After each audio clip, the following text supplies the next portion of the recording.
there are a lot of things I want to get off my chest.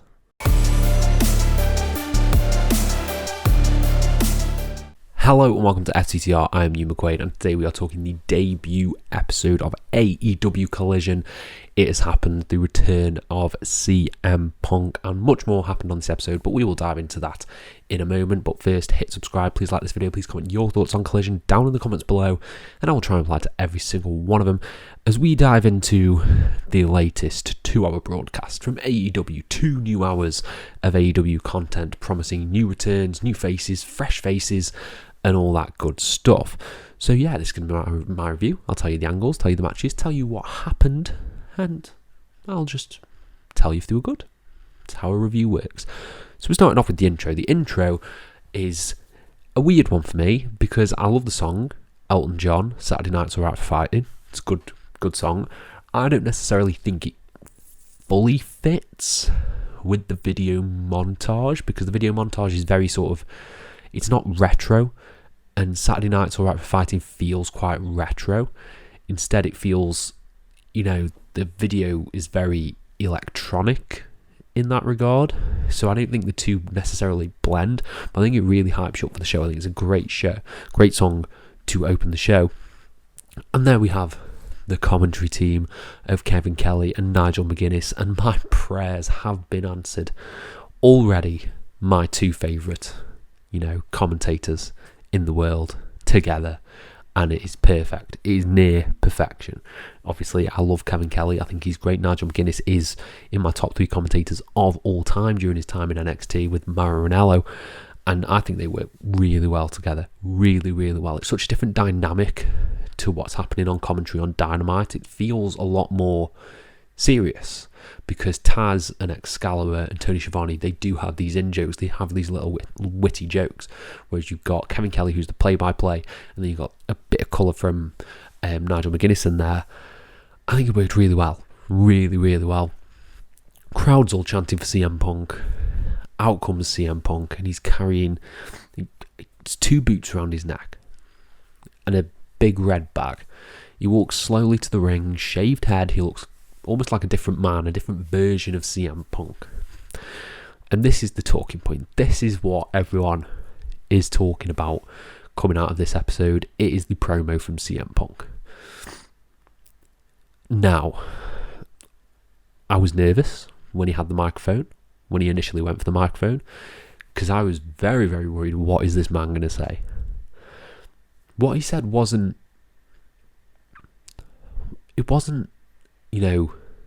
a burial of AEW. It wasn't a burial of the elite.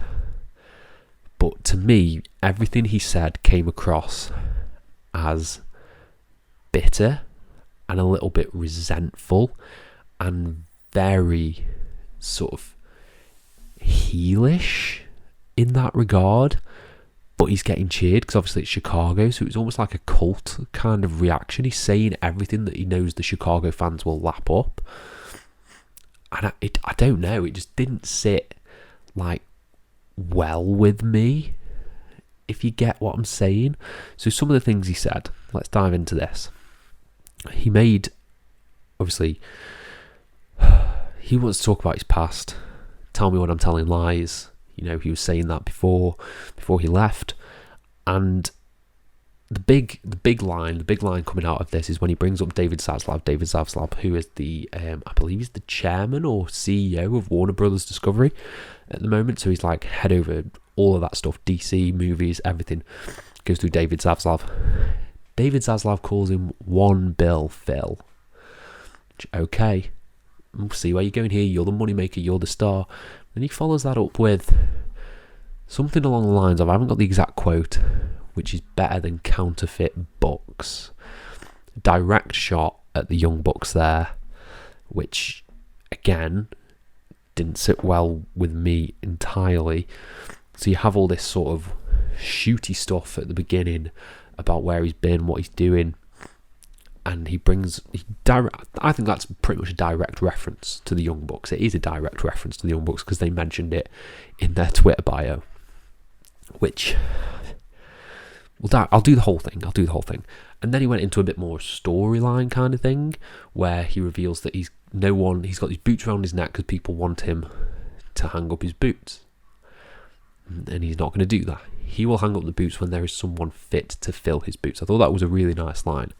And then in the big red bag that he's carrying to the ring, it's implied that he has his AEW World Championship that he never lost, that he was stripped of. Which, again, seemingly implies champ versus champ. The only other bit in here is the bit about the apology. He says he will apologise. He won't apologise, basically. He won't apologise. And that people who want him to apologise are almost as soft as the wrestlers that they watch. Something along those lines. I've probably butchered that. It's a bit of a paraphrase. And that was it. Bit of a disjointed, run down there, but I only took certain notes because I was just enamoured with what he was saying. This doesn't sit well with me. And I'll tell you why. I don't think it's a good idea for AEW to be playing up this divide between the Elite and Punk unless they are going into a feud. Because for all of the flaws of Vince McMahon, one of the key things that I've taken away from Vince McMahon and that's been reported is he would not tease something unless he thought it was going to happen. He would not tease a CM Punk debut. He would not tease a match or a title program unless it was going to happen. Punk calling out the Bucks here makes me think that maybe there will be a program, but if this is just him, shooting for the sake of shooting, I don't see that where that gets anyone. I don't see where that gets the company. I think it divides the fan base, essentially, because you're going to have the Elite fans and you're going to have the Punk fans, and you're creating tribalism within your own promotion. I don't think that's a good thing to do. I don't think stoking the fires and playing up the brawl out scenario is a good idea. I don't know. I think I'd probably rather have them just not mentioned it. Like keep them completely separate and do not address it. I'm more in the mindset that Punk should have been a bit more apologetic for his actions at the media scrum, because he essentially buried the company, not just the EVPs. He buried AEW as a whole. And I think he should have taken some responsibility for that. It doesn't seem like he's taken responsibility for that. And it just kind of sat poorly for me, this promo did. Very well delivered. I can't deny that. It's CM Punk, of course, he can deliver a good promo. But it didn't sit well with me. And I'm intrigued to see next week what the reaction will be to Punk, whether he'll get booed or cheered. I think he'll get booed, personally. And yeah, we'll see where this goes. But it's intriguing. It's an intriguing piece of television, but one that I'm not fully on board with. Let me put it that way. The other thing I should mention is probably that, obviously, champ versus champ, him versus MJF. Reigniting that feud. Interesting, potentially an all-out main event. I think it's a good. The belt idea is a good way to not have a world championship on both shows, as in create a new championship. Instead, you've got Punk sort of defending his honour as the main event and using that belt as a visual metaphor. The bag, okay, step up and beat me, because I was uncrowned. I was stripped of this championship. I think that's an interesting idea rather than having another world title. I think that works quite well, and I'm quite intrigued to see where they go with that aspect of Punk's character. Then we got the opening match, the first match in Collision history, which was Luchosaurus taking on Wardlow in what was okay.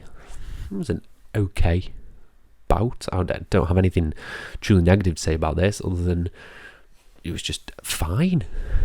There were good power spots, some really cool near falls. I really liked when Wardlow powerbombed Luchosaurus, rolled him up for another one, and Luchosaurus countered it into a chokeslam. I thought that looked really cool.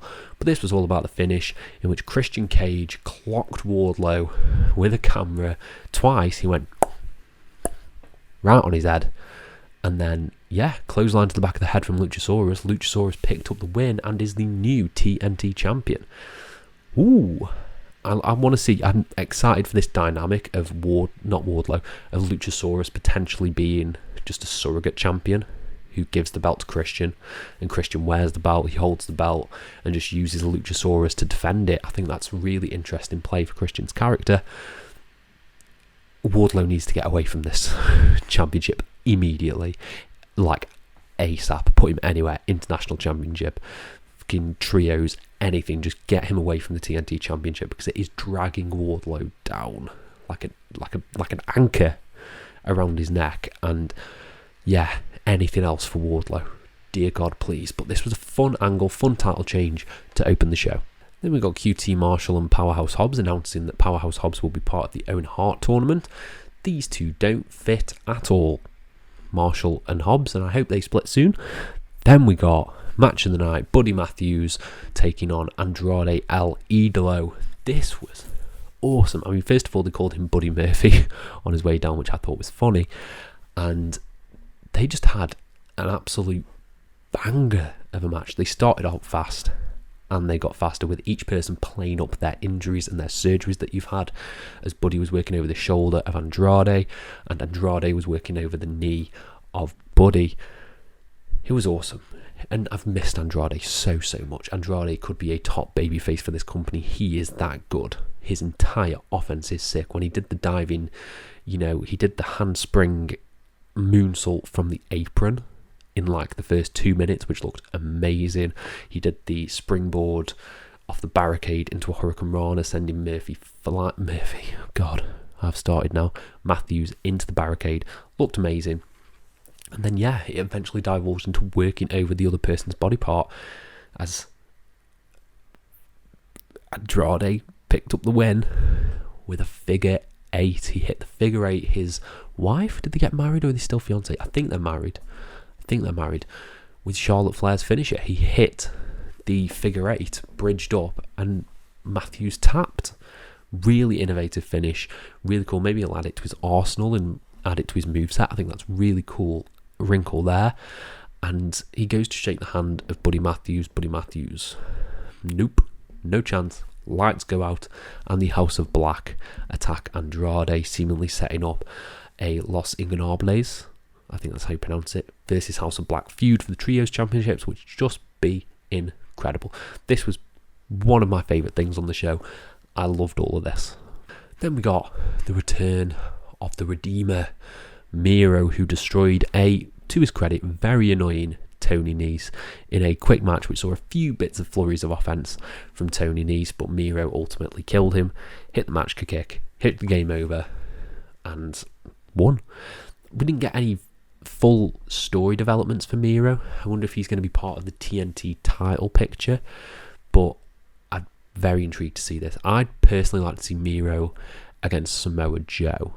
Maybe go that route for the Ring of Honor Television Championship. I think that'd be quite interesting there. But we'll see. It didn't get a full, unlike Andrade, who's gone straight into a huge program with the House of Black. Miro didn't get a huge program coming out of this show, but we'll see where that goes from here. Fun squash match. Next up, we got the Outcasts of Ruby Soho and Toni Storm taking on Willow Nightingale and Sky Blue, hometown hero Sky Blue. And it was all built around tagging in Sky Blue. They're really going behind Sky Blue. She's really excellent in the ring. She's really good at her facials and stuff like that. And I think she did a really good job here. So did Willow. Willow's got such great fire, particularly following that victory over Mercedes Moné. Seems like she's upped her game a lot, and she's just incredible in the ring. And she's in there with two of the best, Ruby Soho and Toni Storm. So this was a really fun and entertaining match. And I think, shockingly, Sky Blue picked up the win, defeating Ruby Soho and the Women's World Champion in Toni Storm. As, interference, miscommunication between the Outcasts, Toni Storm sprayed Ruby Soho in the face with the spray paint. Willow Nightingale fucking yeeted it into the crowd and, pushed Toni Storm out the ring. Sky Blue hit her, I can't remember what it's called, a Code Blue, maybe? Like a sunset flip bomb, 1, 2, 3. And, really feel good win for the hometown hero. There's a lot of stock in both Willow Nightingale and Sky Blue. I can't wait to see more from them. And this was a fun tag match. Then we had the Acclaimed coming out. They cut a nice promo on the mic and did a nice rap. This was all just a scissoring celebration where they got Tony Schiavone in the action and they scissored each other in the ring. Something that sounds horribly out of context to my girlfriend who's in the other room. So, fun. Very fun. And then we had the main event. We had CM Punk and FTR taking on Bullet Club Gold, Jay White and Juice Robinson and Samoa Joe. The crowd were electric for this. So everything negative that I said about CM Punk at the beginning of this video and his promo and his bitter old man stuff all went away when he was there with FTR, because as I am, I'm fickle. I'm a fickle wrestling fan. And I was like, these are really cool together. Even though their name is hella difficult to pronounce, CMFTR are just sick. So sick. Their merch is sick. Everything about FTR and Punk together is really cool and I really dig it. And they had a really good, really long 25-minute match with Samoa Joe and Bullet Club. It was huge ovation when Punk and Joe got in the ring and Joe just started beating the ever-living piss out of CM Punk. Make sure you don't chop him in the face though, Joe. Don't work too hard, too stiff. And yeah, it just all built up to the eventual CM Punk hot tag. But my favourite element from this match was actually Dax versus Joe. They worked really well together and they were just beating the crap out of each other. I think Bullet Club got a little bit overshadowed by the Joe stuff. It would have been nice to have seen sort of a big stare down between Punk and Jay White. I think that was, could be one of the things that they developed down the future, but Jay White sort of felt a bit inconsequential in this rather than it all being built around Punk and Joe. And yeah, the Punk and Joe stuff was great, but I would have liked to have seen a little bit more action between Punk and White. And it was really good main event. It was FTR who hit the Shatter Machine and then a go to sleep on Juice Robinson, and Punk picked up the win. His first win back. We'll see where this goes. This didn't set up any immediate stories. I imagine we're going to get the tag match between FTR and Bullet Club Gold. I don't necessarily want to see Joe Punk develop further as like the main feud of Collision, but I'd be interested in seeing a match, just a straight singles match maybe. I think that'd be interesting to say the least, but there wasn't like a meaty story hook at the end of the show that got me interested to tune in next week, which I think was a bit of an issue. You haven't got that killer angle like, I don't know, Kenny Omega comes out and stares down Punk or something like that, something crazy like that. Nothing crazy to send us off the air, but a solid TV main event closed out the first episode of Collision, which was pretty decent. It was a pretty fun, sort of more streamlined version of Dynamite is how I look at it. It felt a lot more serious and a lot more grounded, less goofiness, but at the same time I do kind of like my goofiness from AEW, so I wonder if it's going to be two different things. You're going to get your goofy AEW Dynamite with, like the elite, the crazy violence and stuff like that, and then you've got your hardcore sort of Texas wrestling lucha stuff over on Collision. We'll see how it plays out. We'll see what the next episode does. Maybe it'll veer completely in another way come the next episode. This was only the debut after all, but I'll give this a solid 3.5 out of 5. I'd say it's a really good TV episode that I didn't feel like I wasted my time watching. So yeah, Collision is in the books. It is done. Let me know what you guys think down in the comments below, particularly about Punk. Let me know anything you want about this Punk situation down below and I'll try and apply to every single one of them. Thank you all ever so much for your support and have a nice day.